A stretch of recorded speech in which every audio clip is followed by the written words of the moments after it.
محمد وعجل فرجهم۔ اہل بیت اطہار علیہ السلام کے حضور ادائے احترام کے لیے، ان کی نظر لطف کو حاصل کرنے کے لیے ایک بار پھر درود بھیجے گا۔ محمد و آل محمد،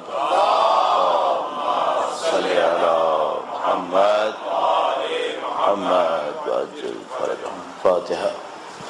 بسم اللہ الرحمن الرحیم، الحمد للہ رب العالمین الرحمن الرحیم مالک یوم الدین، ایاک نعبد وإیاک نستعین، اهدنا الصراط المستقیم صراط الذین أنعمت علیہم غیر المغضوب علیہم ولا الضالین۔ بار دیگر درود بھیجے گا محمد و آل محمد پر۔ صلی علی محمد محمد وعجل فرجهم۔ اعوذ باللہ من الشیطان الرجیم، بسم اللہ الرحمن الرحیم، الحمد للہ رب العالمین، والصلاة والسلام على سید الانبیاء والمرسلین، حبیب الہ العالمین ابی القاسم محمد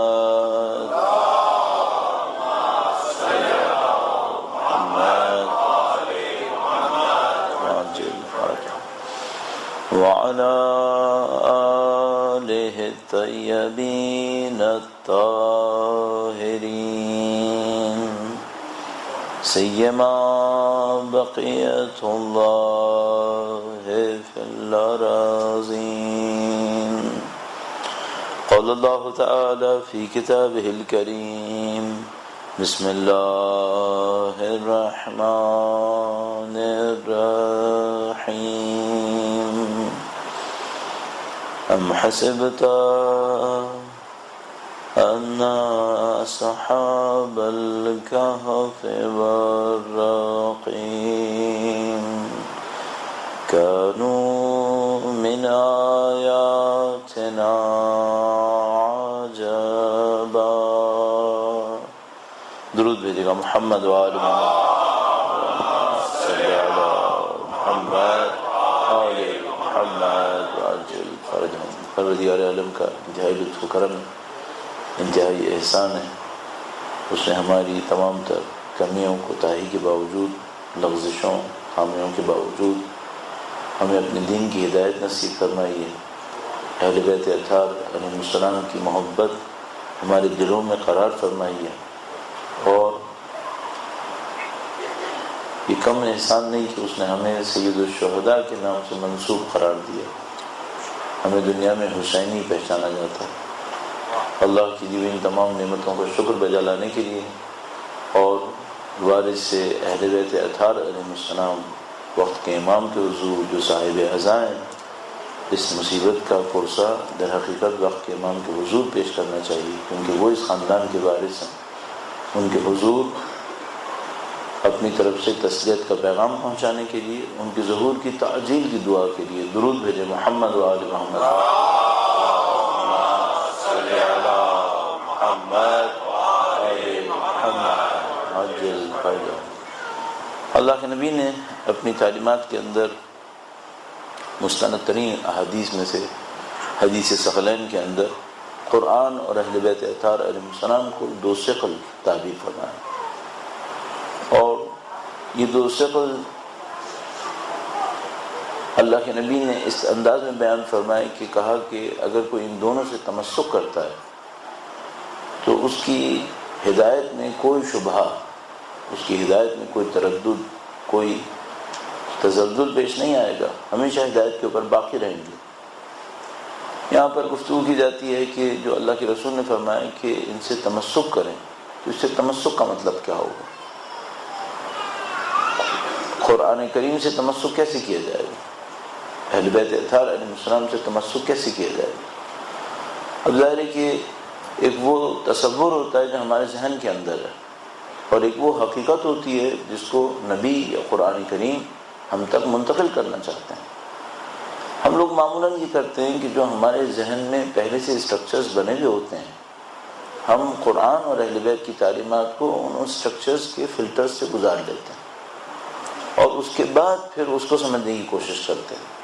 تو اس میں بعض اوقات ہمیں مشکل پیش آتی ہے، بعض اوقات سمجھ تو جاتے ہیں، عمل کرنے میں مشکل پیش آتی ہے۔ تو مثال کے طور پر جو شخص یہ کہہ رہا ہے کہ اللہ کے نبی نے کہا کہ اہل بیت اور قرآن کریم سے تمسک کریں، اس سے پوچھنا ہوگا کہ بھئی یہ جو تمسک تم نے اب تک اپنی زندگی میں کیا ہے وہ کیا تمسک تھا؟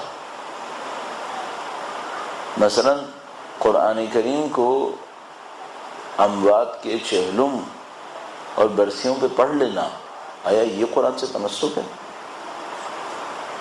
آیا مثال کے طور پر قرآن کریم کو کچھ حساس موقعوں کے اوپر برکت کے لیے استعمال کر لینا، آیا یہ تمسک ہے؟ اسی طریقے سے مثلا کوئی قرآن کریم کو پڑھنے کی کوشش کرتا ہے، کوئی قرآن کریم کو سمجھنے کی کوشش کرتا ہے، قرآن کریم کا حقیقی معجزہ ہے کہاں پر؟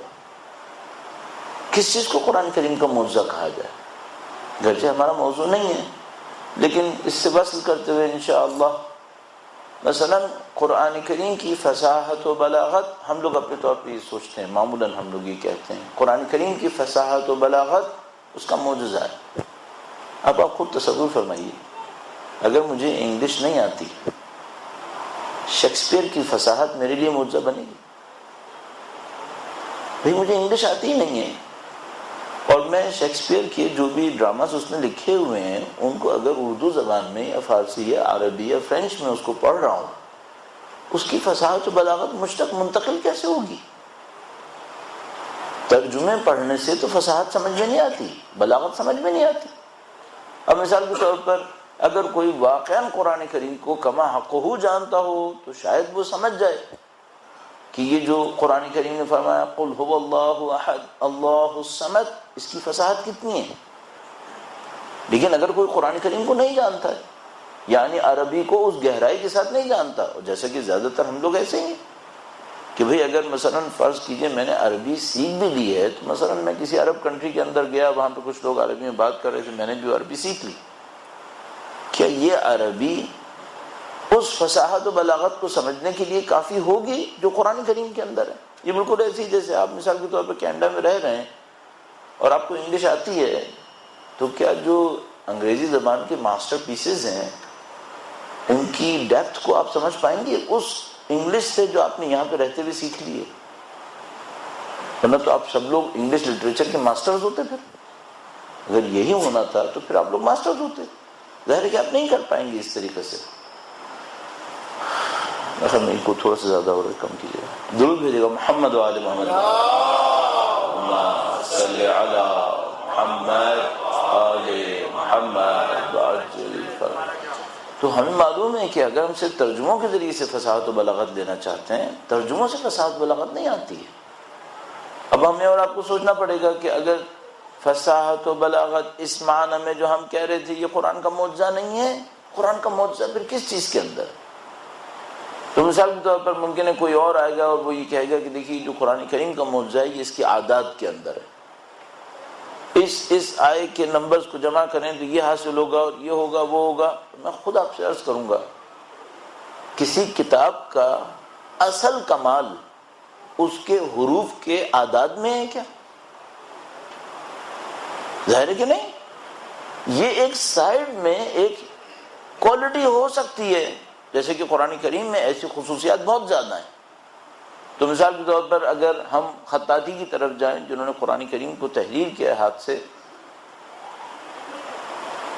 کیلیگرافی جو کرتے ہیں، تو وہ مثال کے طور پہ کہتے ہیں کہ ہم جو بھی بنانا چاہیں قرآن کریم میں اتنی عجیب فلیکسیبلٹی ہے، سب بن سکتا ہے۔ تو اس کے پتہ نہیں کتنے طریقے موجود ہیں۔ مثلا کسی نے قرآن کریم لکھا، اس نے کہا کہ میں ہر آیت کا پہلا لفظ الف والا لکھوں گا، یہ بھی ہو گیا۔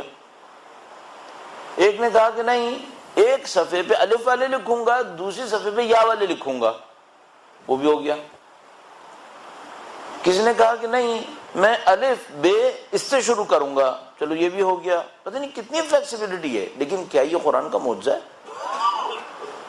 نہیں، فلیکسیبلٹی سمجھ میں آ رہی ہیں، ایکسٹرا آرڈنری ہے، اعداد اس کے ایکسٹرا آرڈنری ہیں، لوگوں کا حفظ کرنا اس کا ایکسٹرا آرڈنری ہے، لیکن ہمیں اور آپ کو پوچھنا پڑے گا کتاب کا اصلی معجزہ ہوتا کیا ہے؟ ایلوکوینس کسی کتاب کا اصلی کانٹینٹ ہوتا ہے یا کسی اسپیچ کا اصلی کانٹینٹ ایلوکوینس ہوتا ہے، بلاغت ہوتی ہے؟ تو پھر تو آپ کے پاس ایسے ایسے ایلوکوینٹ گمراہ کرنے والے اسپیکر موجود ہیں، بڑے ایلوکوینٹ ہیں، وہ بہت بلیغ ہیں، لیکن انتہائی گمراہ کرنے والے لوگ ہیں۔ تو ہمیں اور آپ کو معلوم ہے کہ اصل معجزہ در حقیقت مفاہیم کے اندر ہے، قرآن کریم نے جو ہدایت دی اس کے اندر ہے۔ تو ہمیں اور آپ کو اپنے آپ سے سوال کرنا پڑتا ہے وہ کون سی ہدایت ہے جو کہ معجزہ ہے، اور وہ معجزہ ہمیں کیوں معجزہ احساس نہیں ہو رہا؟ مثلا اگر میں آپ سے کہوں کہ بھائی قرآن کریم کے مفاہیم میں سے کچھ مفاہیم بتائیے جو معجزہ ہیں، تو مثال کے طور پہ کوئی مجھے بتائے گا کہ قرآن کریم نے فلاں پیشن گوئی کی ہے، اصلا اس کتاب ہدایت کا اصلی معجزہ پیشن گوئیاں ہیں؟ تو دیکھیے کتنی چیزیں ہیں کہ جو معجزہ نما لگ رہی ہیں لیکن یہ معجزہ نہیں ہو پائیں گی۔ تو فصاحت و بلاغت غیر معمولی ہے، کسی عرب کتاب کے اندر وہ فصاحت و بلاغت نہیں جو قرآن کریم کے اندر ہے، لیکن آپ کو اس سے کیا غرض ہو پائے گی جب آپ زبان ہی نہیں جانتے اس کی۔ اسی طریقے سے اس کے نمبرز کا ہونا، اس کے الفابیٹس کی فلیکسیبلٹیز کا ہونا، اسی طریقے سے لوگوں کا اتنی آسانی سے اتنے لوگوں کا حفظ کر لینا، اور یہ ساری باتیں بہت غیر معمولی ہیں، لیکن اصلی معجزہ اس کے مفاہیم کے اندر ہونا چاہیے جو کتاب کا اصلی کام ہے۔ اور خود کتاب دعوے دار بھی اسی بات کی ہے کہ کتاب ہدایت ہے۔ اگر یہ کتاب ہدایت ہے تو ہمیں سوچنا پڑے گا اس کا اصلی معجزہ کہاں پر ہے، وہ مفاہیم کون سے ہیں؟ اب ہم لوگوں کے ساتھ مشکل یہ ہے کہ ہم لوگ کے جو تقریباً، اگر اس اصطلاح کو آپ مجھے معاف فرمائیے، ہم لوگ چونکہ پیدائشی مسلمان ہیں تو ہم پیدائشی مسلمانوں نے بہت ساری چیزوں کو پیدائش کے ساتھ ہی دیکھا ہے، ہم اس کی اہمیت نہیں سمجھ پا رہے۔ تو قرآن کریم کے معجزوں میں سے جو چند معجزے ہم تعبیر کر سکتے ہیں جن کا ہم سے تعلق بن رہا ہے براہ راست، وہ قرآن کریم کے مفاہیم میں جائے گا، اور مفاہیم کے اندر وہ مفاہیم جن کی طرف کل آپ کی خدمت میں مختصر سا اشارہ ہوا، وہ قرآن کریم کے معجزوں میں سے کہلائے گا۔ اب اس کو میں آپ کی خدمت میں تھوڑا سا اشارتاً اور عرض کروں گا اور موضوع کی طرف جائیں گے۔ درود بھیجے گا محمد و آل محمد، صلی علی محمد آل محمد۔ کل آپ کی خدمت میں عرض ہوا کہ اسلام نے کچھ مفاہیم ہمیں ایسے دیے ہیں، اور ظاہر ہے کہ جو حضرت آدم علیہ السلام سے لے کر ختمی مرتبہ تک آیا سب اسلام ہے۔ ان الدین عند اللہ الاسلام، حتیٰ وہ جو حضرت عیسیٰ علیہ السلام اور حضرت موسیٰ علیہ السلام لے کر آئے وہ بھی اسلام ہے، مختلف درجات میں آیا ہے اسلام۔ جو کچھ دین کا کمال ہے مفاہیم کے اعتبار سے، جو اگر دین ہمیں نہ دیتا ہمارے پاس کوئی راستہ نہیں تھا اس کو سمجھنے کا، وہ یہ کہ خود انسان ہے کیا، انسان کی حقیقت کیا ہے۔ جبکہ 1,24,000 انبیاء نے آ کر اتنی محنت کی، اتنی آسمانی کتابیں آئیں جنہوں نے اس مطلب کو بار بار بیان کیا کہ انسان کی حقیقت کیا ہے، تب ہم اس جگہ پہنچے میں کہ لوگ اس حقیقت سے ہی لڑنے کو تیار ہیں، بلکہ لڑ رہے ہیں پریکٹیکلی۔ دو باتیں جو مفاہیم جو انسان کی زندگی میں بنیادی ترین اہمیت رکھتے ہیں، اور میں نے عرض کیا ہم پیدائشی مسلمان ہونے کی وجہ سے اس کے اوپر توجہ نہیں دے پا رہے، وہ یہ کہ انسان کی حقیقت کیا ہے، کس چیز کو انسان کہیں گے ہم۔ البتہ اس میں اور بھی بہت ساری باریکیاں آپ مختلف کتابوں کے اندر دیکھ پائیں گے جن سے ہمارا کوئی تعلق نہیں ہے، لیکن فی الحال یہ تعلق ہے کہ ہم اپنی انسانیت کس چیز میں دیکھیں۔ اور ایک چیز ہوتی ہے زبان سے کہنا، اور دوسرا معاملہ ہوتا ہے وہ جو کچھ میں اور آپ زبان سے کہہ رہے ہیں وہ ہمارے وجود کی گہرائی میں یقین کے حد میں کتنا پہنچا ہے۔ ہم لوگ اپنی زبان سے بہت ساری چیزیں کہتے ہیں، لیکن جب بات ہوتی ہے یقین کی، ایمان کی جس کو ہم لوگ کہتے ہیں، وہ چیزیں اس سے بہت مختلف ہوتی ہیں جو لوگ زبان سے کہہ رہے ہوتے ہیں۔ تو قرآن کریم ہمیں فرماتا ہے کہ دیکھو انسان کی ایک خاص حقیقت ہے، اس دنیا کی ایک خاص حقیقت ہے. وہ جو انسان کی حقیقت ہے اس کو خدا متعال بیان فرماتا ہے مختلف طریقوں سے. جن لوگوں نے قرآن کریم کا مطالعہ یقیناً کیا ہے، اور چونکہ موقع اتنی دفعہ قرآن کریم کے بارے میں عرض کیا آپ کی خدمت میں، تو ہم اپنی پریکٹس میں سے ایک پریکٹس اگر یہ نہیں رکھیں گے کہ ہماری زندگی میں ہر روز قرآن کا مطالعہ نہ ہو، تو عزیزان محترم جیسے ڈاکٹرز وغیرہ یہ کہتے ہیں کہ بھئی آپ نے زندگی کے اس حصے میں اگر یہ کام نہیں کیا تو تباہی آپ کے لیے، آپ غرق ہو گئے، برباد ہو گئے آپ، نعوذ باللہ تعالی. تو ہم گارنٹی سے یہ کہہ سکتے ہیں کہ اگر ہماری اور آپ کی زندگی میں روزانہ کی بنیاد پر قرآن کا مطالعہ نہیں ہے ہم برباد ہو جائیں گے، اور ہو جائیں گے مستقبل کا سیغہ ہے، خدا نہ کرے ہو نہ چکے ہوں. قرآن کریم ضروری ہے ہماری زندگی کے اندر، اور قرآن کریم کا صرف قرأت ضروری نہیں ہے، قرآن کریم کا مطالعہ ضروری ہے. ہمیں اس میں سوچنا سمجھنا ضروری ہے. فلا يتدبرون القرآن، کبھی قرآن کریم فرماتا ہے آیات کے اوپر غور نہیں کرتے، تو میں کہہ سکتا ہوں سورج بھی اللہ کی نشانی ہے، پھول بھی اللہ کی نشانی ہے. آیات کے اوپر غور کرنا بہت عمومی ہے، لیکن قرآن کریم نے فرمایا قرآن پر غور کیوں نہیں کرتے؟ اب اس میں کوئی اور چیز نہیں ہے. پھر اگر وہ فرماتا ہے مثلا افلا ينظرون الى الابل كيف خلقت، کیوں غور نہیں کرتے مثال کے طور پر اس جانور کے اوپر جس کو اونٹ کہتے ہیں کہ کیسے خلق ہوا ہے، یا آسمان اور زمین کے اوپر؟ تو چلیے یہ آیات کے اندر شامل ہے. آیات قرآن کی آیتیں بھی ہو سکتی ہیں، زمین و آسمان کی نشانیاں بھی ہو سکتی ہیں. آیات کا مطلب ہوتا ہے نشانی. یتلو علیہم آیاتہ، یہ نبی تمہارے سامنے آیتوں کی تلاوت کرتے ہیں. ضروری نہیں ہے قرآن کی آیتوں کے مطلب ہو. زمین و آسمان کے اندر جو اللہ کی نشانی ہے اس کو بھی اللہ کے نبی بیان کرتے ہیں، اس کو بھی کہا جائے گا یتلو علیہم آیاتہ. لیکن کبھی قرآن کریم فرماتا ہے آیات پہ غور کیوں نہیں کرتے، لیکن اس آیت کریمہ میں فرمایا افلا یتدبرون القرآن، قرآن پہ غور کیوں نہیں کرتے؟ کیا ان کے دلوں پہ تالے پڑ گئے ہیں کیا؟ اب یہاں کوئی سیکنڈ آپشن ہے ہی نہیں ہمارے پاس. یہ آیت کریمہ ہم سے بہت واضح ہو کر ایک بات کہہ رہی ہے، یا تمہارے دلوں پہ تالے ہیں یا تالے نہیں ہیں. اگر تالے نہیں پڑے ہیں، اور دلوں پہ تالے پڑنے کا مطلب کیا ہوگا؟ ظاہر ایک سمبولک ایکسپریشن ہے، لاکس یہاں پہ کچھ اور نہیں ہے. جب ہم دروازے میں تالا لگا دیتے ہیں تو اس دروازے میں آنا اور جانا ممکن نہیں ہے. تالا لگنے کا مطلب یہ ہے. تو آپ نے اگر دروازہ کھولا ہوا ہے اور دروازے میں تالا لٹکا ہوا ہے تو یہ تالا لگا ہوا نہیں ہے، لٹکا ہوا ہے. یہ جب آپ کسی دروازے کو بند کر دیتے ہیں، اس طرح سے بند کریں، تالا لگا دیں، تو اس کا مطلب یہ ہوتا ہے اب اس دروازے میں آنا جانا ممکن نہیں ہے. قرآن کریم فرما رہا ہے تمہارے پاس دو حالتیں ہیں، یا تو تمہارے قلوب کے اندر تالے لگے ہوئے ہیں، یا تمہارے دلوں کے اوپر تالے نہیں لگے ہوئے. اگر دلوں کے اوپر تالے نہیں لگے ہوئے تو صرف ایک ہی راستہ ہے، اس کا مطلب قرآن سے استفادہ ہو رہا ہے. دلوں پہ تالے نہیں لگے ہوئے اس کی صرف ایک نشانی ہے، اس کا مطلب قرآن سے استفادہ ہو رہا ہے. اور اگر قرآن سے استفادہ نہیں ہو رہا ہے تو پھر صرف ایک رزلٹ رہ گیا، اس کا مطلب ہے دلوں پہ تالے. اچھا، دلوں پہ تالے لگنے کا مطلب کیا ہے؟ اس کا مطلب ہے اس کا اللہ کے علوم سے، حقائق سے، ریالٹیز سے رابطہ ختم ہو گیا. یہ ڈسکنیکٹڈ ہے، وہاں سے کوئی چیز اس کے دل پہ نہیں اتر رہی، اس کے دل سے کوئی چیز اوپر نہیں جا رہی. یہ ڈسکنیکٹڈ ہے، یہ میٹیریل ورلڈ کا اسیر ہوا ہے، یہ مادی دنیا کا قیدی ہے، اس کا اوپر کی دنیا سے کوئی تعلق نہیں رہا ہے، اس کے دل پہ تالے لگے میں. تو عزیزان محترم، عاشق قرآن کی قربانی کی یاد میں اور آپ یہاں بیٹھے ہیں، وہ جس نے شب عاشور قرآن سے عشق کا اظہار کیا ہے. تو میں نے پہلے دن آپ کی خدمت میں عرض کیا تھا 10 دن محنت کریں، نماز ہماری اچھی ہو، تاکہ ہم جب عاشور کے دن انشاءاللہ پہنچیں امام کے حضور سرخرو پہنچیں کہ ہم نے نماز کو اہمیت دی، جس طرح سے آپ نے سید الشہداء شب عاشور اہمیت دی، اسی طریقے سے قرآن کریم میں.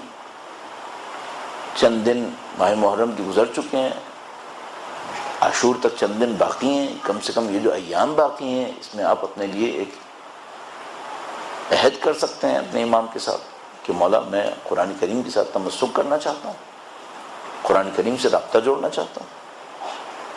کتنی آیات روزانہ پڑھیں یا آپ کی اپنی مرضی پر ہے۔ الحمدللہ رب العالمین تقریباً تمام زبانوں کے اندر قابل مطالعہ تفسیر موجود ہے۔ اردو زبان میں تو کافی وسعت آ گئی الحمدللہ رب العالمین، اچھی اچھی کتابیں موجود ہیں، تفاسیر موجود ہیں۔ کچھ نہیں کر سکتے قرآن کریم کی ترجمے کے اوپر غور فرمائیے۔ تو اعزان محترم، اس موقع سے فائدہ اٹھائے بغیر مت گزریے گا۔ آیات کریمہ میں اگر والفجر ولیال عشر آیا ہے، فجر کی قسم اور 10 راتوں کی قسم، تو مفسرین کہتے ہیں شاید یہ وہ 10 راتیں ہیں۔ تو کیا ان کی اہمیت ہمیں احساس نہیں ہو پائے گی جو امام حسین کے ماننے والے؟ کوئی اور سمجھے یا نہ سمجھے، ہم کیسے اس کو نظر انداز کر سکتے ہیں ان شبوں کو، ان ایام؟ تو تمسک کرنا ہے، قرآن کریم سے تمسک فرمائیے، مطالعہ کرنا شروع کریں۔ آپ پہلے سے بھی کر رہے ہوں گے، لیکن اس 10 دن میں اہمیت دیجیے تاکہ انشاءاللہ سید الشہداء کے حضور سرخرو ہو کر پہنچیں انشاءاللہ تعالی۔ درود بھیجے گا محمد و آل محمد، صلی علی محمد محمد عجل فرج۔ یہ قرآن کریم کے معجزاتی مفاہیم میں سے تھا کہ اس نے انسان کی حقیقت کو بیان کیا، ہمارے پاس اور کوئی راستہ نہیں تھا۔ دنیا کی حقیقت کو بیان کیا، ہمارے پاس اور کوئی راستہ نہیں تھا۔ ہم محشور ہو جاتے مادیات کے اندر اگر دین نہ بتاتا، اگر خدا ہمیں اطلاع نہ دیتا، اگر ہمیں اہل بیت نہ بتاتے کہ خدا سے گفتگو کرنے کا ادب کیا ہے، تو ہمیں کیسے پتہ چلتا کہ خدا سے گفتگو کیسے ہوتی؟ کتنا احسان ہے مولا چوتھے امام کا کہ انہوں نے دعائیں دی ہمیں، جن میں ہمیں بتایا کہ بھئی تم کو خدا سے بات کرنی ہے، بات کیسے کرنی ہے۔ حتیٰ وہ دعائیں کہ جو بظاہر صحیفہ سے نہیں ہیں، جو دنیا بھر کے اندر آپ مسلمانوں کے ہاتھوں میں دیکھ رہے ہیں، میرا خیال میں 80-90% وہی ہیں جو صحیفے سجادیہ کی ہیں، ان کے ہی الفاظ کی تبدیلیوں کے ساتھ دنیا بھر کے دعاؤں کے اندر ہیں، اور کچھ نہیں ہے پھر یہاں پہ۔ خدا نہ کرے نعوذ باللہ تعالیٰ کے ان دعاؤں کو آپ نکال لیجئے، کچھ نہیں ہے پھر لوگوں کے پاس۔ اب ہم لوگوں کی ایک مشکل ہے، ہم لوگ ان ذخیروں کے مالک ہیں جن کو یہ بھی نہیں پتا کہ ذخیروں میں ہے کیا۔ ہم ان ذخیروں کے مالک ہیں، ہم ان ذخیروں کے وارث ہیں جن کی قیمت بھی ہمیں نہیں معلوم۔ اب پوری دنیا میں اگر کوئی قوم طے کی جائے کہ یہ کون سی قوم ہے جو اہل بیت کے علوم کی وارث بنے گی، تو آپ بتائیے کون بنے گا؟ اصولاً تو ہمیں بننا چاہیے۔ سب سے زیادہ وہ قوم جو اہل بیت اطہار علیہ السلام کا نام لے رہی ہے، قرب کا اظہار کر رہی ہے، ان کے غم میں رو رہی ہے، وہ ہماری قوم ہے الحمدللہ رب العالمین، ہمیں فخر ہے اس کے اوپر۔ تو بھئی ان کے علوم کا وارث کون بنے گا؟ ہمیں ہونا چاہیے۔ اب یہ ہماری مشکل ہے کہ ہم نہیں کر پا رہے اس کام کو، اور یہ جو بہت اہم اور خدا متعال نے معجزہ نما ہمیں ایک پلیٹ فارم دیا ہے، بدقسمتی سے اس کو بھی ہم استعمال نہیں کر پا رہے کہ ہم اس کے ذریعے سے اپنے علم اور اپنی توانائی کے اندر، فکری اور ذہنی توانائی، معنوی توانائی کے اندر اضافہ کریں۔ تو یہ قرآن کریم کے معجزات میں سے ہے کہ اس نے انسان کی حقیقت کو بیان کیا ہے، اس نے دنیا کی حقیقت کو بیان کیا، اس کے بعد ہمیں ایک چیلنج دیا اور وہ کہا کہ تم قد افلح من زکاہا، وہ کامیاب ہوگا جو اس میدان کے اندر کامیابی حاصل کرے گا۔ اور باقی سب چیزیں جو ہم نے اور آپ نے مقابلے کے لیے جگہیں انتخاب کی ہیں، ڈگریز، کیریئر، دولت، سٹیٹس، فیسلٹیز، لگژریز، خدا تعالیٰ نے فرمایا ان میں سے کوئی بھی چیز مقابلے کا میدان نہیں ہے۔ دو جگہ خدا تعالیٰ فرماتا ہے مقابلہ کرو، فاستبقوا الخیرات، نیکی میں مقابلہ کرو، سابقوا الی مغفرۃ، اللہ کی مغفرت کے لیے دوڑ لگاؤ۔ خدا مقابلہ کہیں اور کہہ رہا ہے، ہم مقابلہ کہیں اور کر رہے ہیں۔ ہم نے فیصلے کسی اور بنیاد کے اوپر کر ڈالے، جو میں نے آپ کی خدمت میں پہلے عرض کیا تھا۔ اب اس کے اوپر توجہ دیتے ہوئے کہ مثال کے طور پر خدا تعالیٰ فرما رہا ہے تم اپنے آپ کو ڈیولپ کرو، تم اب بہتر سے بہتر انسان بنو، تم اس کے اندر کامیابی حاصل کرو۔ اب خدا تعالیٰ کا جو ہدایت دینے کا نظام ہے وہ یہ ہے کہ وہ ہر چیز سے ہدایت دیتا ہے، کیونکہ خدا جس طرح اپنی ہر صفت میں کمال پر ہے، ہدایت دینے میں بھی کمال کے اوپر ہے۔ عجیب ہے اس کے اندر، تو مثال کے طور پر جس طرح خدا کا علم کمال کے اوپر ہے، خدا کی طاقت کمال کے اوپر ہے، خدا کی ہدایت دینے کی کوالٹی یہ بھی کمال کے اوپر ہے۔ یہ کمال پہ کیسے ہے؟ وہ گندم کا دانہ ظاہر میں پیٹ کے لیے خلق کرتا ہے، اصل میں دماغ کے لیے بناتا ہے۔ کہتا ہے اس سے بھی سیکھو۔ اچھا یہ جو گندم کا دانہ ہے یہ کس لیے بنا تھا؟ ظاہر تو یہ ہے کہ اس نے ان دانوں نے کچل کے آٹا بننا تھا جس کو ہم نے روٹی استعمال کرنا ہے، کیک بنانا ہے، جو کچھ بھی کرنا ہے گندم سے جو کچھ بھی کریں گے۔ بظاہر تو یہ ہے۔ پودے اور درخت کس لیے بنے تھے؟ اس لیے کہ شاید اس کے اندر سے پھل نکلیں گے، وہ پھل ہم کھائیں گے، یا ان پودوں کو جانور استعمال کریں گے، ان جانوروں کو ہم استعمال کریں گے۔ خدا تعالیٰ فرماتا ہے نہیں، اس کے پیچھے تمہارے لیے نشانیاں بھی ہیں۔ کیوں؟ وہ ہادی ہے۔ اور یہ بھی میں آپ کی خدمت میں عرض کروں جو بات ابھی تک سمجھ میں آتی ہے، خدا کی اصلی رزاقیت اور ربوبیت پیٹ بھرنا نہیں ہے، روح کو ترقی دینا خدا کی ربوبیت ہے۔ ہم خدا کی ربوبیت بھی پیٹ کے اندر تلاش کر رہے ہیں۔ تو اگر ہم سے کوئی پوچھے خدا رب ہے تو ہم کہیں گے ہاں رب ہے۔ تو رب نے کیا کیا؟ رب ہمیں پال رہا ہے۔ اچھا جو خدا پال رہا ہے، خدا نے آیا جسموں کو پالنے کا اپنا کمال تو کہا تھا؟ یہ خدا جسموں کو پالنے کو کمال نہیں کہتا، وہ تو جانوروں کی بھی پل رہے ہیں۔ اربوں جانور ایسے ہیں جن کے جسم کو خدا نے متعال جانور ہونے کے ساتھ ساتھ ان کے اجسام بڑھ رہے ہیں، ان کی طاقتیں توانائیاں ہم سے زیادہ ہیں۔ خدا کی ربوبیت اس میں نہیں ہے، اصل ربوبیت اس میں نہیں۔ یہ بھی ایک مظہر ہے یقیناً، لیکن خدا کی اصلی ربوبیت کیا ہے؟ وہ یہ فرماتا ہے کہ تمہیں جب ہم نے خلق کیا تھا تم کچھ نہیں جانتے تھے، لیکن ہم تمہیں کمال کا انسان بنا سکتے ہیں۔ یہ خدا کی ربوبیت ہے۔ اس میں ہمیں کہہ رہا ہے آؤ تم لوگ مقابلے پہ آؤ۔ اب مثال کے طور پر جب اس ربوبیت کو ہمیں دکھانا چاہتا ہے کہ بھئی اصلی کمال یہ ہے کہ تم ہماری ربوبیت سے فائدہ اٹھاؤ، ہم نے تمہارے علم کے یہاں پہ دریا کھول دیے ہیں، سمندر بہائے ہوئے ہیں، تم ان علم کے دریاؤں سے سمندروں سے فائدہ اٹھاؤ، تقوی اور پرہیزگاری کو اختیار کرو۔ جب وہ یہ باتیں کرتا ہے تو ہمارے لیے مناظر رکھتا ہے۔ پھر مثلا کیسے میں کس منظر کو کہوں؟ اب دیکھیے پرسیپشن کا فرق کتنا عجیب ہو گیا کے لیے۔ ہم لوگ ایک ایسی عجیب دنیا میں کہ یہ پھنس گئے ہیں، یا ہم خود اپنے اوپر لاکس لگا رہے ہیں۔ شاید ہم ریالٹیز کو ایسے نہیں دیکھ رہے جس طرح سے ہمیں دیکھ لینا چاہیے۔ مثلا آپ پتھروں میں اہم پتھر کسے کہیں گے؟ جب ہم آپ سے کہیں مثلا میں اور آپ ایک دوسرے سے بات کریں بھائی منرلز، مائنز، پتھر، تو کس کو ہم پتھر کو اہم کہیں گے؟ تو ہمارے پاس آئے گا ڈائمنڈ۔ یہ بہت اہم ہے۔ اس کی اہمیت کیا ہے؟ اس کا فنکشن اہم ہے۔ گولڈ بہت پریشیس ہے۔ گولڈ کا کیا فنکشن ہے؟ کیوں پریشیس ہے؟ اب پیرامیٹر جتنے بنے ہوئے ہیں وہ اس دنیا کے بنائے گئے۔ مشکل ہمارے ساتھ یہ ہو گئی ہے۔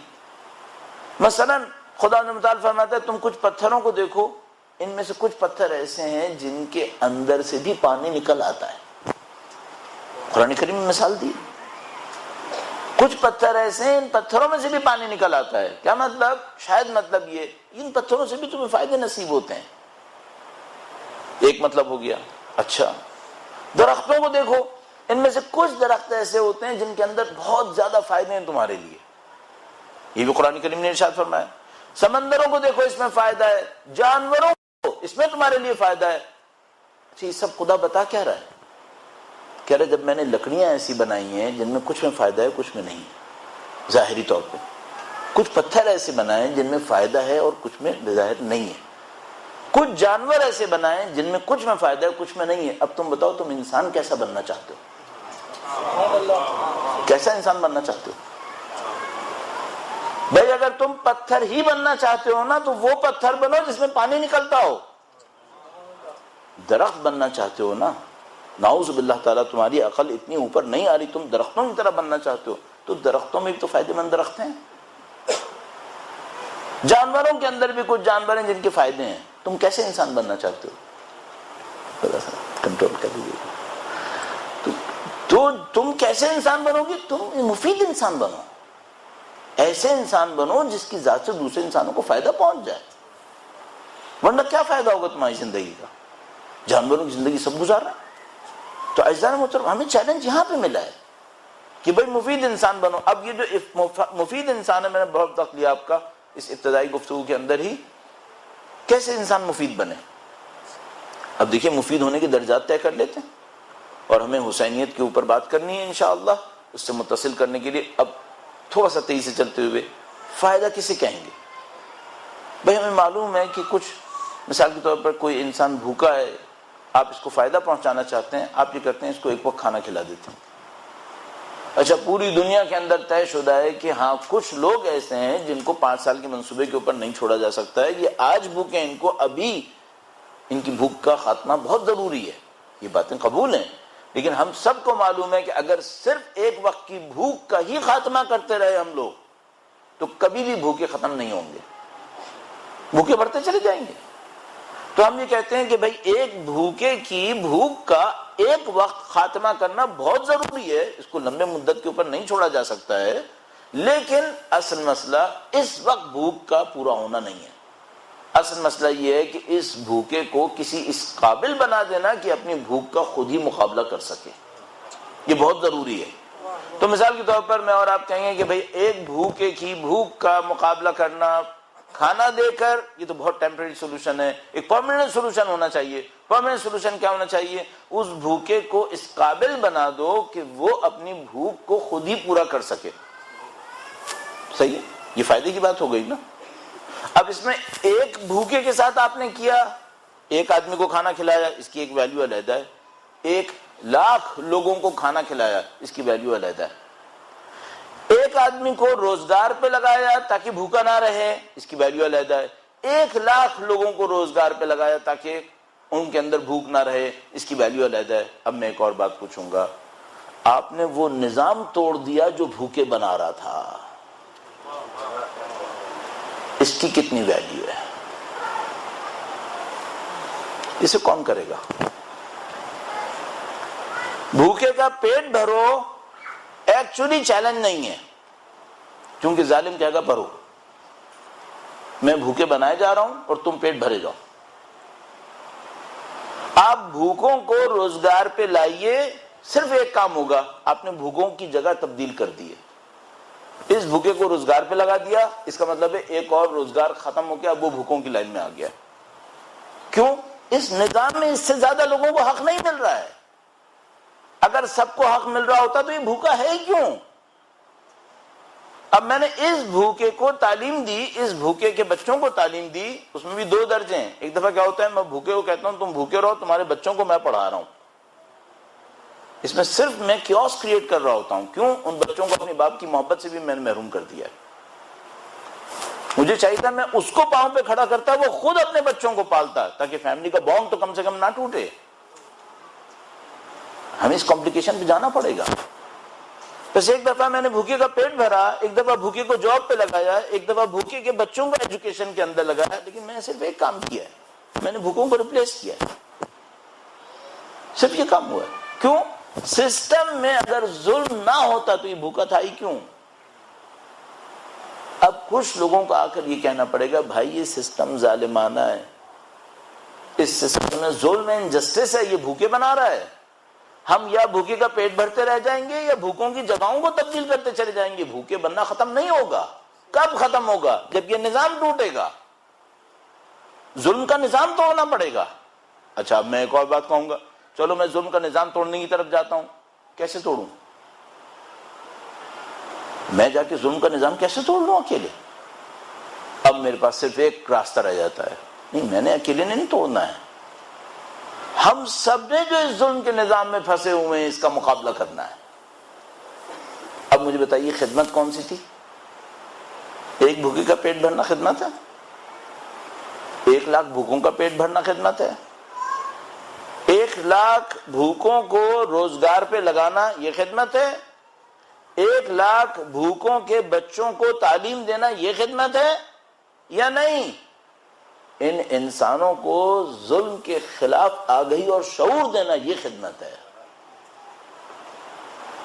انسانوں کو ظلم کے خلاف آگہی اور شعور ملنا، کیا ان کی کوئی قیمت نہیں ہے؟ قطعاً قیمت ہے، سب کو کرنا پڑے گا. کیوں؟ 5 سال منصوبے کے اوپر کسی کو بھوکا تھوڑی چھوڑا جا سکتا. جس کے بچے آج اسکول جانے کے قابل ہیں، اس کو میں یہ تھوڑی کہہ سکتا ہوں کہ 10 سال میں ظلم کا مقابلہ ختم کر دوں گا، جب وہ ختم ہو جائے گا تمہارے بچوں کو ہم اسکول بھیج دیں گے. اس کو تو ابھی اسکول بھیجنا پڑے گا نا. لیکن آپ کہیں ڈسٹریکٹ نہ ہو جائیں کہ آپ صرف بھوکوں کا پیٹ بھرتے رہیں، صرف بچوں کا ایجوکیشن دیتے رہیں، صرف لوگوں کو روزگار پہ لگاتے رہیں، جو کبھی مشکل کو حل نہیں کرے گا. کب مشکل حل ہوگی؟ جب لوگوں کو یہ پتا چلے کہ ہمیں ظلم سے لڑنا ہے، ہمیں ظلم کا مقابلہ کرنا ہے. اچھا یہ کب ہوگا؟ سادہ سی ایک بات ہے، اگر یہ ظلم کا نظام مجھے فائدہ دے رہا ہے تو میں تمام تر تقاریر کے بعد اس ظلم کے نظام سے لڑوں گا. جب تک مجھے فائدہ مل رہا ہے میں کیوں لڑوں گا؟ میرا فائدہ اس سے لگا ہوا ہے، میری روٹی روزگار اس سے لگا ہوا ہے، میں کیوں لڑوں گا اس سے؟ میں تو اس کو کہیں نہ کہیں پروٹیکٹ کروں گا. اب یا تو میرے اندر شعور اتنا زیادہ آ جائے کہ میں کہوں کہ بھائی ظلم کا نظام مجھے تو فائدہ دے رہا ہے لیکن اتنے ملین لوگوں کو ظلم کا شکار کیے ہوئے میں اپنی فائدے کی خاطر اتنے ملین لوگوں کو نقصان نہیں پہنچا سکتا، لہذا مجھے اس سے لڑنا ہوگا. دوسری بات یہ کہ اگر ظلم کے نظام سے مجھے فائدہ مل رہا ہے میرے لیے نقصان دہ ہے. مجھے عدل کے نظام سے فائدہ لینے تھے نہ کہ ظلم کے نظام سے. کیوں؟ کیونکہ جیت چار روٹیاں کھانا نہیں ہے، جیت 5 گھر بنانا نہیں ہے. جیت خدا نے کہیں اور لکھی تھی ہمارے لیے. اب اتنی فکری ڈیپتھ کس کے پاس ہے؟ میری تنخواہ اچھی ہے، میرا گھر اچھا ہے، میری گاڑی اچھی ہے، میرے بچے سکون سے، میرے بچے اچھی جگہ پڑھ رہے ہیں، بہت اچھا نظام ہے، اس میں کیا خرابی؟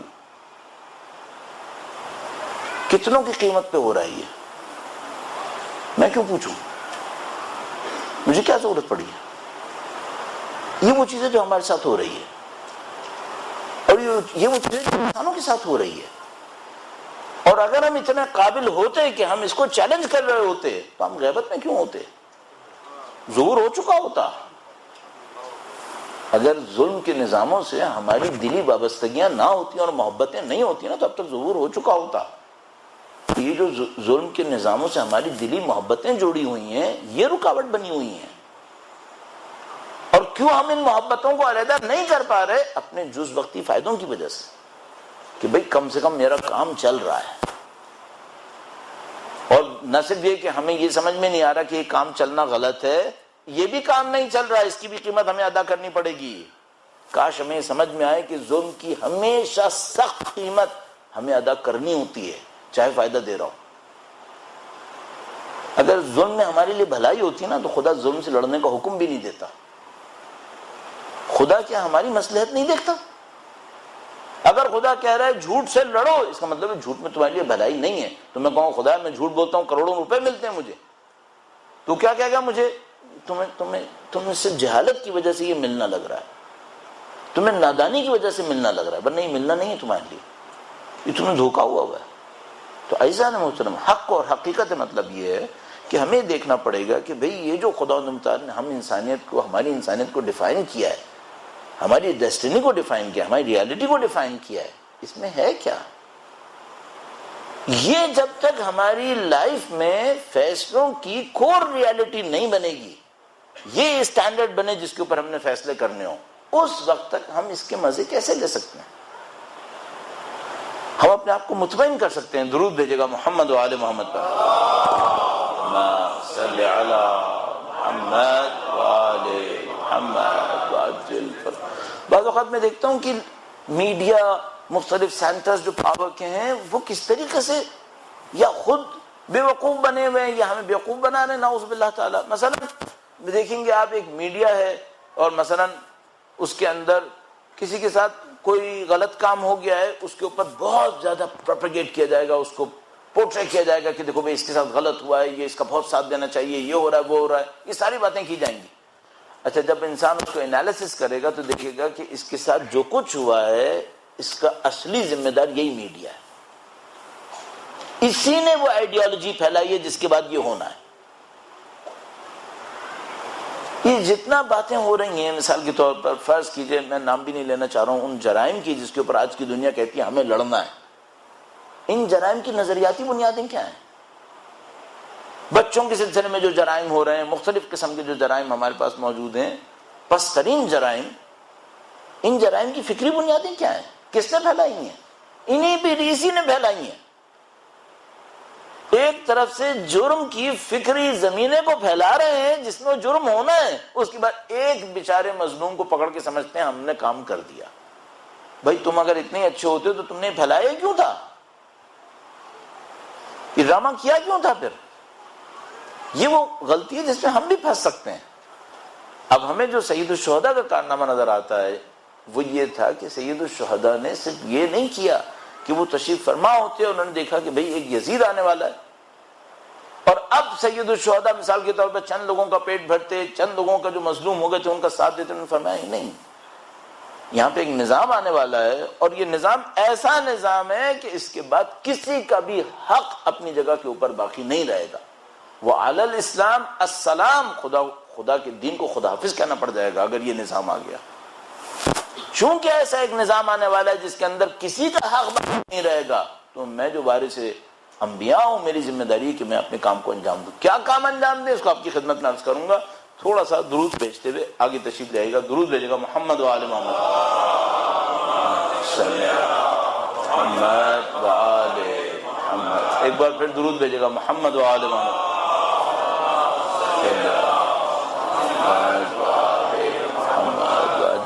اب یہاں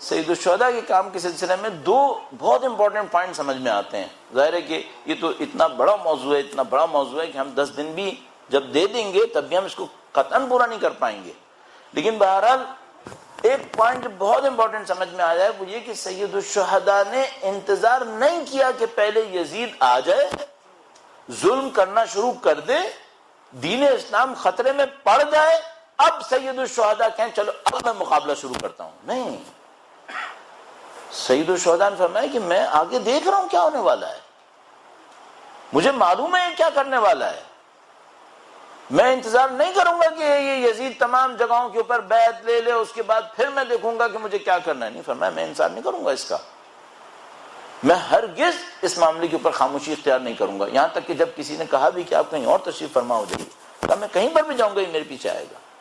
کیوں؟ ظاہر ہے کہ امام خاموش نہیں بیٹھیں گے۔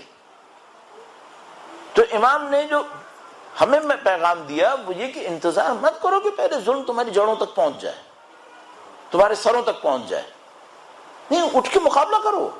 کیوں؟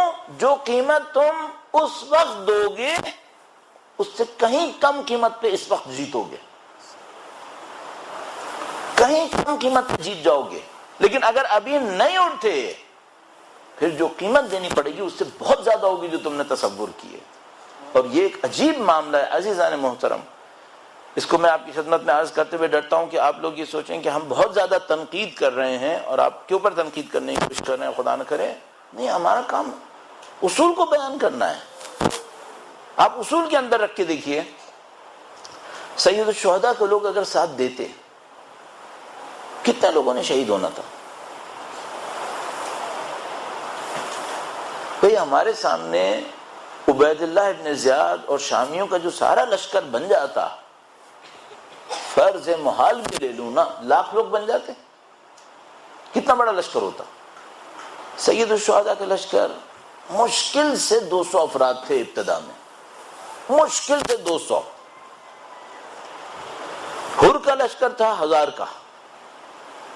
جب یہ لشکر ایک دوسرے کے سامنے آئے تو سید الشہداء کے لشکریوں نے سید الشہداء سے کہا کہ مولا یہ صرف 1000 ہیں، ان کو ہرانا ہمارے لیے مشکل نہیں ہے۔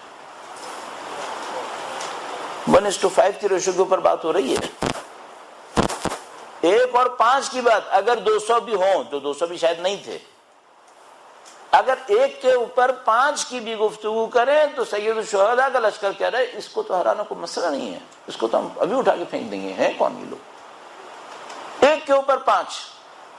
تو اگر سارا شامی لشکر آ جاتا، عبید اللہ ابن زیاد سارا لشکر لے کے آ جاتا نہیں معلوم کہیں کہیں سے، اور 1,00,000 کا لشکر بنا لیتا، تو سید الشہداء کا لشکر کتنا ہونا چاہیے تھا؟ 20,000 کے لشکر میں معاملہ ختم ہو جانا تھا اگر 1:5 کا ریشو لے لوں. اچھا اگر یہاں 20,000 ہوتے، اس 20,000 میں سے کتنے لوگ شہید ہو جاتے اس 1,00,000 کے اوپر فتح حاصل کرنے کے لیے؟ تو مثال کے طور پر 2,000 شہید ہو جاتے. 10% نہیں، فرض کر لیتے ہیں 20% لوگ شہید ہو جاتے، 4,000 لوگ شہید ہو جاتے. 4,000 لوگ شہید ہوتے. حجاج بن یوسف نے کتنے مارے؟ 3,00,000 سے اوپر. اور سب سے بڑی بات، مارے یا نہیں مارے، روضہ نبی تو پامال نہ ہوتا، خانہ کعبہ میں تو آگ نہ لگتی، تقدسات پامال نہیں ہوتے.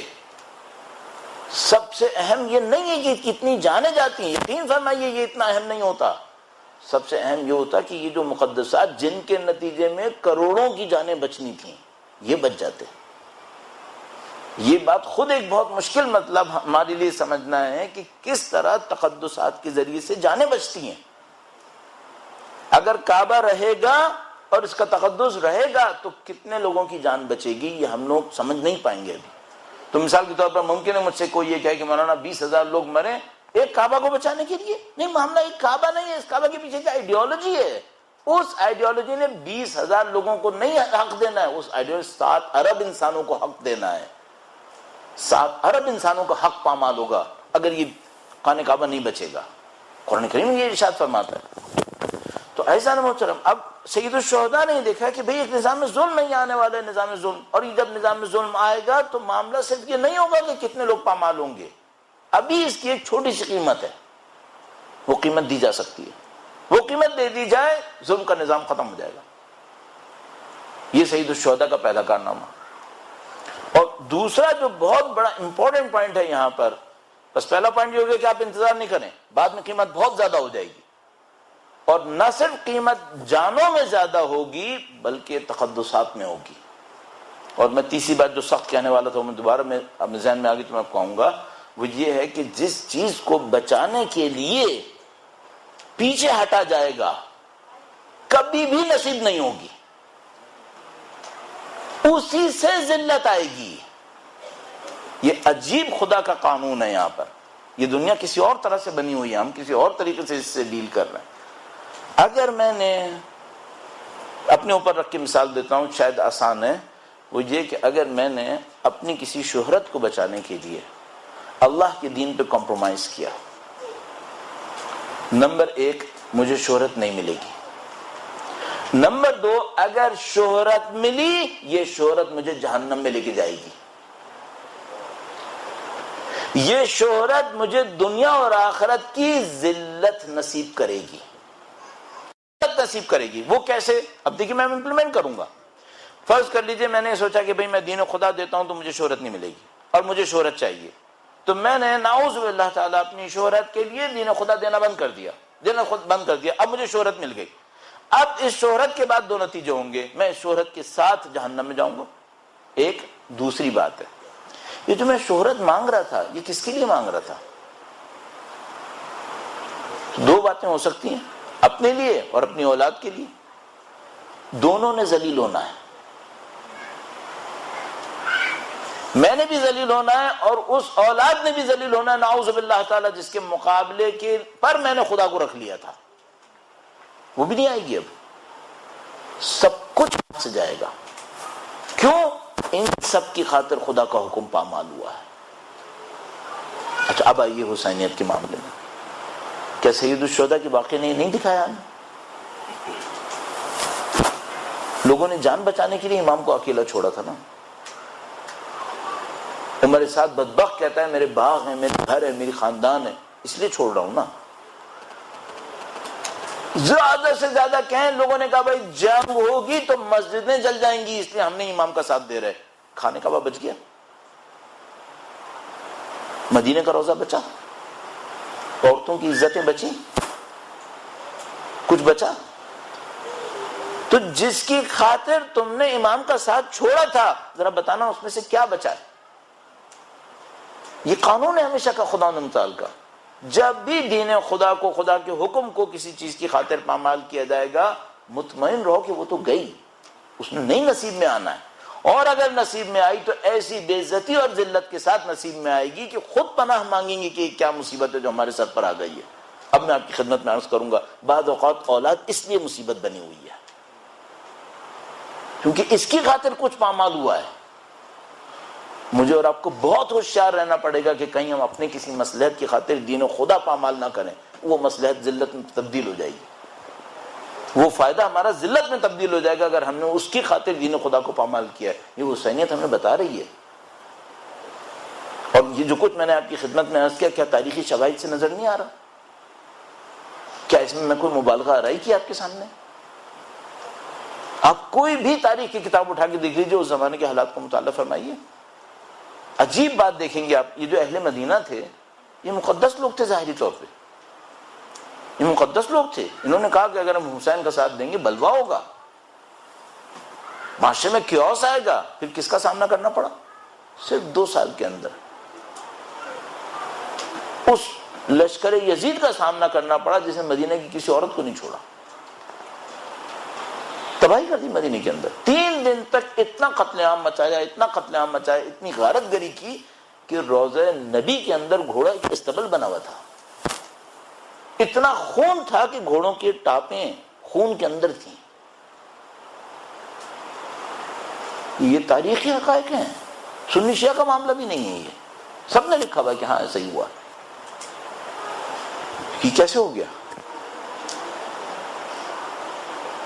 یہ اس وجہ سے ہوا کہ جس کا تم نے ساتھ دینا تھا تم نے ساتھ نہیں دیا ہے۔ یہ ہم لوگوں کے لیے عبرت ہے، ہمیں اپنی زندگی میں دیکھنا پڑے گا کہ بھئی وہ جو خدا نے ہمارے لیے طے کیا تھا وہ کیا تھا۔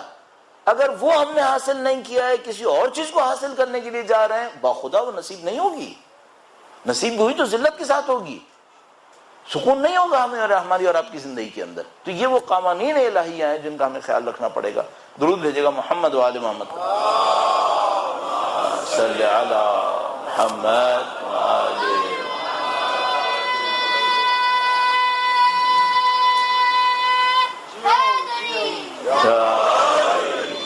اب سید الشہداء نے اپنے اس مقابلے کو جب شروع کیا، میں نے آپ کی خدمت میں اس سے پہلے بھی ایک جملہ عرض کیا تھا اور اب اس کے اوپر مزید اصرار نہیں کروں گا، وہ یہ کہ یزید کے مقابلے میں کوئی نظریاتی ابہام نہیں تھا۔ مثلا کیا اس وقت اسلامی معاشرے کے اندر 2 اوپینینز تھیں کہ یزید اچھا آدمی ہے یا برا آدمی ہے؟ نہیں، کنسنسس تھا کہ یزید برا آدمی ہے، اس میں کوئی اچھائی نہیں ہے ہمارے لیے۔ اچھا کیا اس میں 2 اوپینین تھیں کہ یزید جیسے کو خلافت نہیں ملنی چاہیے؟ سب کی اوپینین متفق تھی کہ اس کو نہیں ملنی چاہیے، اس کا کوئی حق نہیں ہے خلافت کے اوپر، نہ اس کا نہ اس کے باپ کا حق، کہاں سے اس کو خلافت مل رہی ہے؟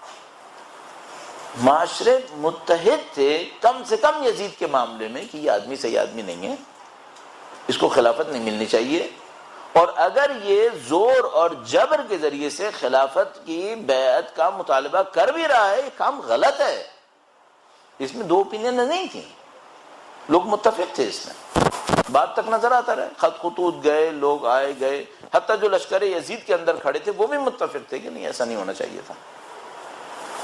جو ہمارے پاس سمبولک ایکسپریشنز موجود ہیں کہ حتیٰ امام سے لڑتے وقت رو رہے تھے بعض لوگ کہ ہم امام سے لڑ رہے ہیں، ہمیں معلوم ہے کہ غلط کر رہے ہیں۔ خود مدینے کا گورنر اچھی طرح جانتا تھا کہ میں کس سے لڑ رہا ہوں، بلکہ خود موقع دے رہا تھا کسی طرح امام یہاں سے چلے جائیں تاکہ مجھے ان سے نہ لڑنا پڑے، اور عبید اللہ ابن زیاد کو بھی بتاتا کہ تمہیں نہ لڑنا پڑ جائے، اور یہ ساری باتیں سب جانتا تھا کہ بھئی کیا ہو رہا ہے یہاں۔ تو کیا یزید سے لڑنے میں ابہام تھا؟ نہیں، ابہام کوئی نہیں تھا، یزید کے غلط ہونے میں کوئی ابہام نہیں تھا۔ تو مشکل کیا تھی؟ مشکل نظریے میں ابہام نہیں تھا، اقدام مشکل تھا۔ یہ قدم اٹھائے گا کون؟ بس اگر ہم یہ سوچیں کانسیپچول مثال کے طور پر کوئی مسٹیک ہو گئی تھی، نہیں، کوئی کانسیپچول مسٹیک نہیں تھی، ایبسولوٹ کلیئرٹی تھی وہاں پر۔ حق اور باطل اسی کو کہتے ہیں، اسی لیے امام حسین ایک بھی عنصر باطل اپنے اندر نہیں رکھے ہوئے تھے، محض حق تھا ان کے پاس، اور ادھر حق کی کوئی علامت نہیں تھی، محض باطل تھا اس کے پاس، بس کوئی کانسیپچول مسٹیک نہیں تھی یہاں پہ، یا مثال کے طور پر کوئی کلیئرٹی میں پرابلم نہیں، کوئی ایسی پرابلم نہیں تھی۔ پرابلم کہاں پہ تھی؟ اقدام۔ اچھا اقدام میں کیا پرابلم ہے؟ اقدام میں بہت سادہ سی بات ہے کہ بھئی جب آپ ظلم کے خلاف اٹھیں گے اب میں اس بات کو یہاں پہ روکنے میں مجبور ہوں، کل انشاءاللہ اس کو فالو کروں گا. ایک اور پوائنٹ آپ کی خدمت میں عرض کروں اور یہاں پہ اختتام پذیر کروں گا. جب آپ ظلم کے خلاف اٹھیں گے، دو راستے ہیں آپ کے پاس. تھوڑا سا حساس معاملہ ہے. جب آپ ظلم کے خلاف اٹھیں گے آپ کے پاس دو راستے ہیں. آپ سمبولک لڑائی لڑیں یا آپ پریکٹیکل مقابلے پہ آ جائیے. مثال کے طور پر معاملے کو آسان کرنے کے لیے نہیں معلوم وقت ہونے کے باوجود کم ہی احساس ہوتا رہتا ہے اور ایسی ایک جگہ پہ آ جاتا ہے آدمی کہ نہ چھوڑ سکتے ہیں تو ابھی جتنی محنت کی یہ بھی ضائع ہوتی ہے. پھر تو میں چند منٹس اور لیتا ہوں. سید الشہداء نے، آپ کو تصور کیجئے گا، قرآن کریم میں لکھا ہے قارون برا آدمی تھا. قارون برا آدمی تھا، فرعون برا تھا، نمرود برا تھا. اچھا سید الشہداء نے ان تینوں کے خلاف نعرے لگائے کیا؟ بھئی سید الشہداء کہتے قارون مردہ باد، فرعون مردہ باد، فلاں چیز زندہ باد، فلاں چیز مردہ باد. حضرت ابراہیم زندہ باد، نمرود مردہ باد، قارون مردہ باد، حضرت موسیٰ علیہ السلام صحیح. یہ سب سید الشہداء نے نعروں پہ اکتفا کیا؟ نہیں. اچھا سید الشہداء ایک اور کام کرتے، وہ کہتے جتنی بھی جاہلیت کی رسمیں لوگ تھے وہ سب مردہ باد، سب پہ لان، ابو سفیان پہ لان، اس پہ لان، اس پہ لان، وہ سب باتیں. سید الشہداء نے اس پہ اکتفا کی؟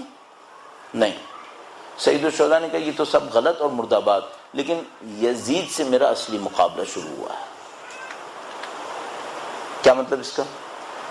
آپ مردوں پہ لان کر کے اپنی ذمہ داری انجام دے دیں گے کیا؟ وہ لان سمبولک ہے، وہ سمبولک لان ہے. ایک پریکٹیکل غلط آدمی کھڑا ہے، اس کو کیوں نہیں للکار رہے آپ؟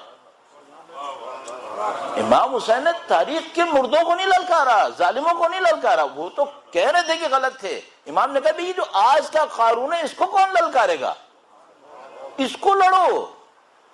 بھئی اگر سید الشہداء مثال کے طور پر جاہلیت کے ان افراد کو جو جاہلیت کے رہنما تھے ان کو لان کرتے رہتے اور ان کے اوپر اپنی تمام تر طاقتوں کو لگا دیتے اور زندہ یزید کو نہ للکارتے تو کیا دین بچ جاتا؟ نہیں، دین نہیں بچنا تھا. تو مثلا میں کہہ رہا ہوں ان پرانوں کو کچھ نہیں کہنا چاہیے، نہیں کہنا چاہیے. قرآن کریم نے اسی لیے تو کہا ہے. قرآن کریم نے قارون کا تذکرہ کیا ہے، نمرود کا تذکرہ کیا، فرعون کا تذکرہ کیا. ان کو کہا یہ غلط لوگ تھے، خدا کا لعن ہو ان کے اوپر. بالکل صحیح لعن ہے. اس طرح بہت سارے لوگ ہیں جن کو ہم کہتے ہیں اللہم لعن اللہم لعن اللہم لعن، بالکل صحیح کہتے ہیں. لیکن پھر ایک سوال باقی ہے، بھائی کوئی یزید آج کے دور کا بھی تو ہوگا، کوئی قارون آج کے دور کا بھی تو ہوگا.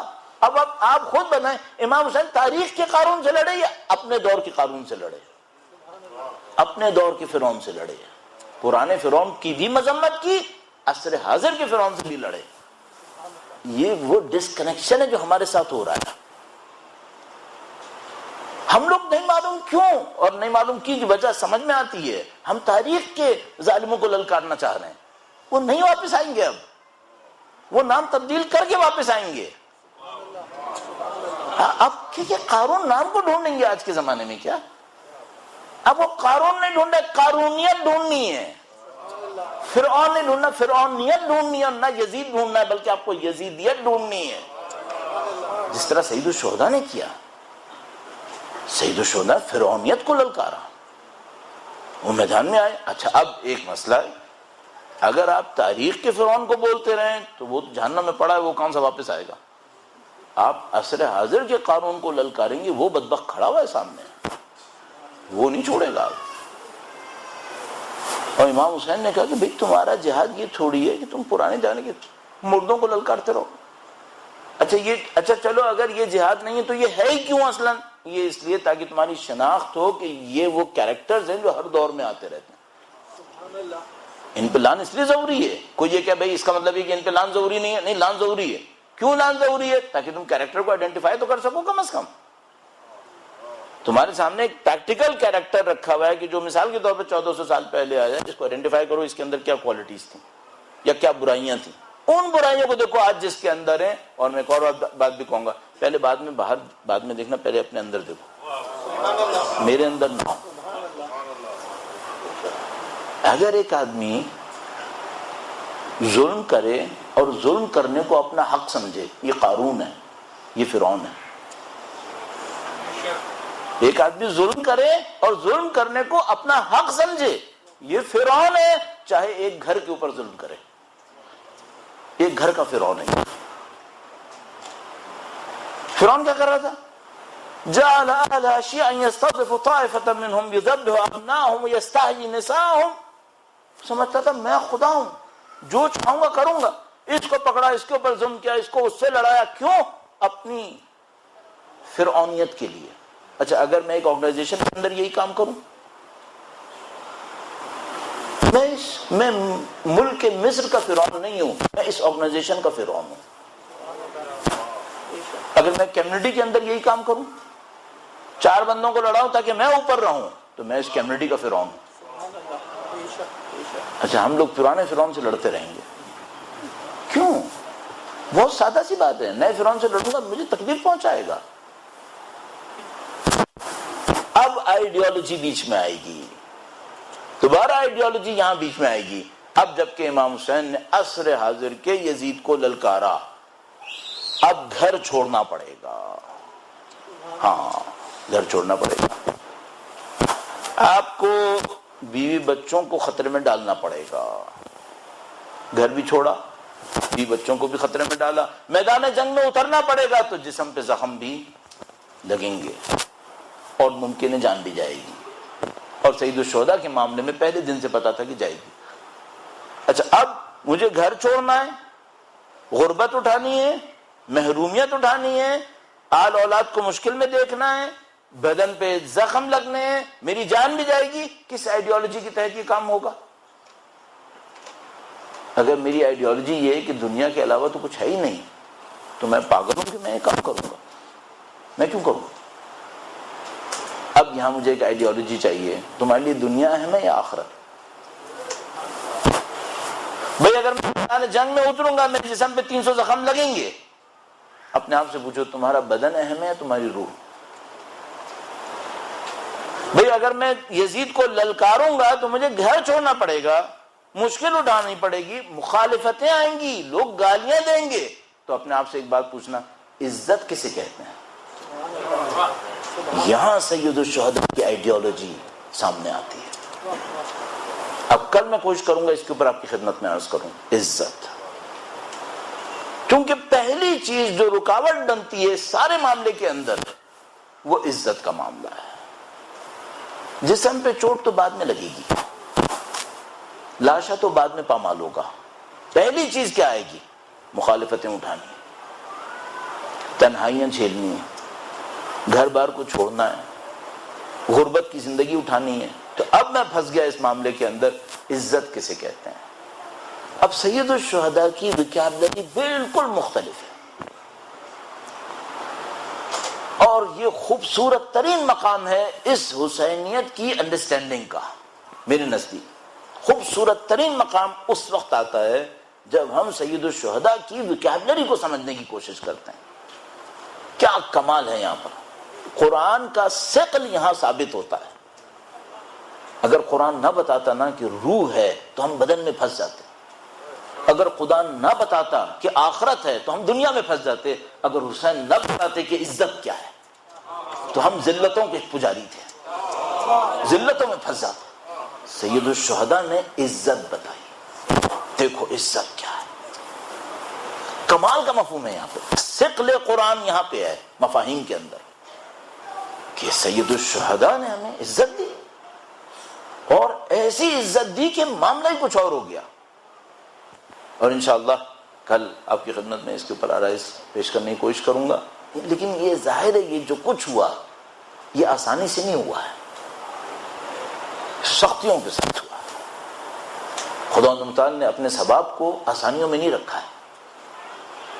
یہ جو کبھی مجھ سے یہ کہ میں اچھی زندگی کی خاطر کہیں پہ کچھ کر رہا ہوں، میں سوچتا ہوں شاید یہ جملہ صحیح نہیں ہے، ہمیں دوبارہ اپنی زندگی کو ایویلویٹ کرنا پڑے گا، اچھی زندگی ہے کیا، کسے کہتے ہیں اچھی زندگی؟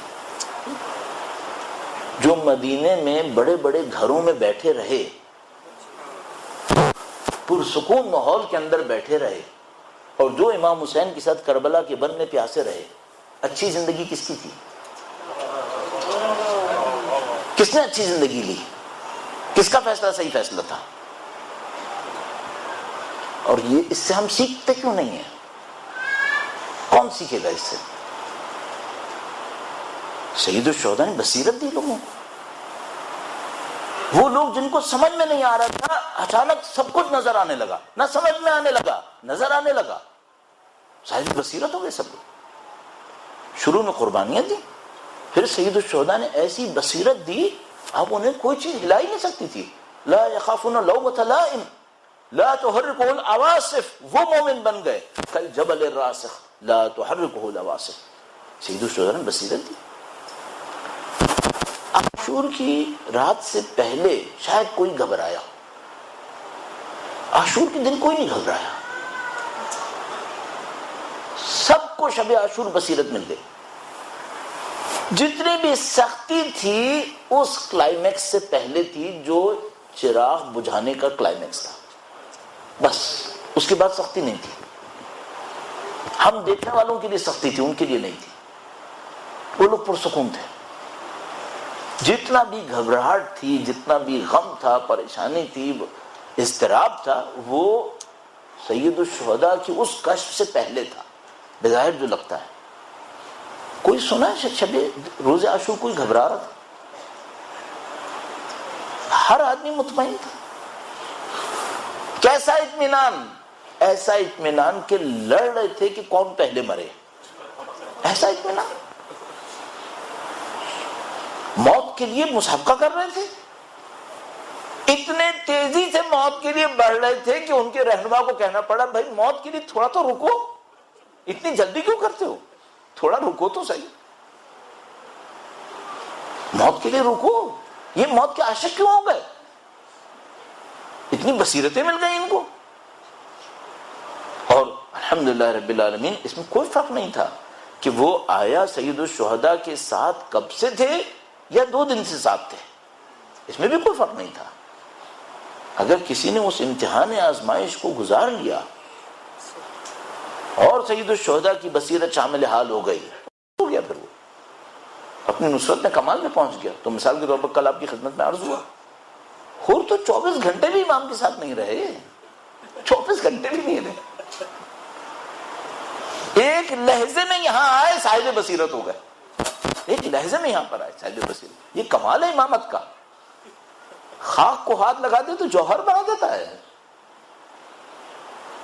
ایسا جوہر بنایا، سب تڑپ رہے ہیں کاش ہم ہو ہوتے.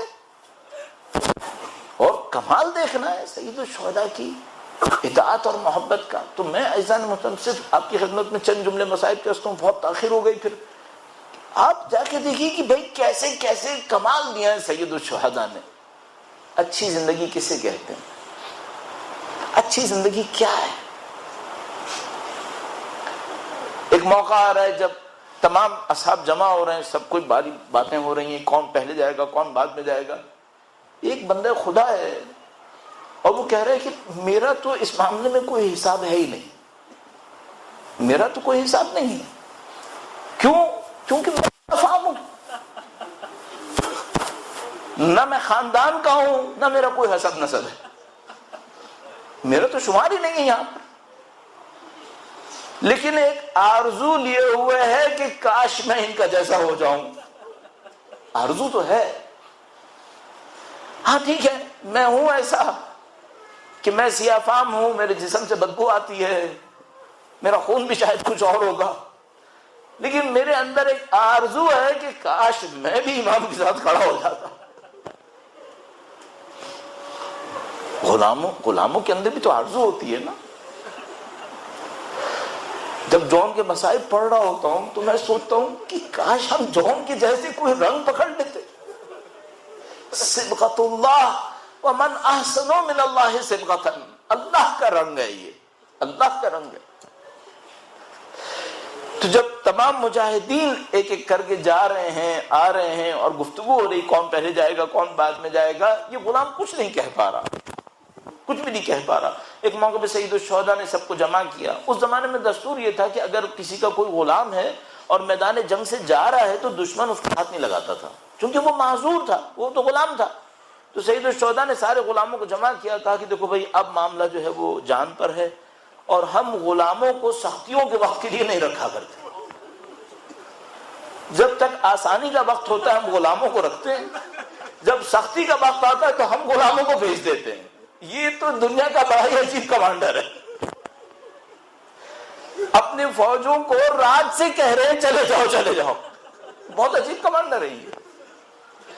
لوگ غلاموں کو رکھتے ہیں سختی کے وقت کے لیے، اور آقا فرما رہے ہیں کہ تم لوگ سختی کے وقت آئیے چلے جاؤ۔ جب اتنا عجیب ہے سید الشہداء کی کرامت کا معاملہ، کل عزت اور کرامت پہ بات ہوگی، کہ جب مکہ میں نکلنے لگے ایک جگہ پہ پہنچے جہاں پتہ چلا کہ بھئی کوفہ کے حالات مختلف ہو گئے ہیں، کوفہ کے حالات مختلف ہو گئے، اب شاید کوفہ نہیں جانا ہوگا بلکہ کہیں اور جانا ہوگا، سارے غلاموں کو جمع کیا، حتیٰ جو جانور سامان اٹھانے کے لیے کرائے پہ لیے تھے ان کو بھی جمع کیا، کہا دیکھو بھئی ہمارا راستہ بدل رہا ہے، تم لوگوں نے بدلنا ہے تو چلے جاؤ۔